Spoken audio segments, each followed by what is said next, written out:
Title 42 could be lifted in two different ways. First, CDC can determine that there is no public health basis for the rapid expulsion of asylum seekers, which is what it did in April 2022. Obviously, that determination began an extended legal fight that has worked its way up to the Supreme Court, with arguments scheduled for next month and a potential decision in June. So that's one pathway. And then the second pathway would be Title 42 terminated through, as you mentioned, the end of the wider public health emergency. And that's significant because obviously the White House did signal this week that that would end on May 2nd. So May 11th. So there's a very real chance that the Supreme Court case could be rendered moot as a result of this latest development. Now, while Republicans have been fighting to keep this COVID-era policy in place, House Republicans last week voted to lift the public health emergency for COVID immediately.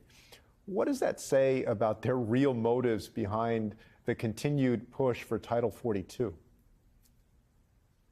Yeah, it's been difficult to understand how, certain political leaders who within their own states have been calling for no pandemic restrictions, whether we're talking about a mask mandate or otherwise, but have been pushing hard for the pandemic restrictions to remain at our southern border. And our point is, look, everyone's calling for an orderly process, but pretense is not policy.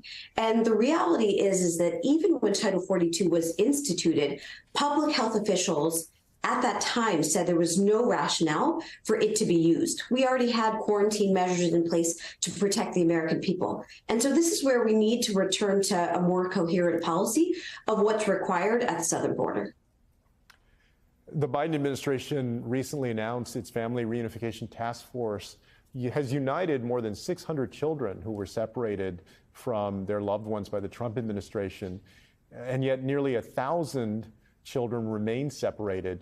Your sense on what it will take to reunite those 1,000 that remain separated?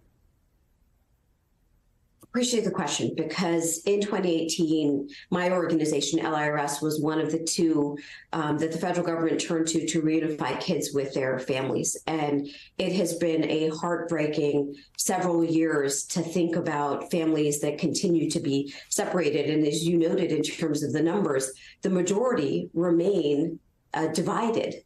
I think it is going to be difficult because for many parents, they are terrorized. They don't know how to get back in touch with their children.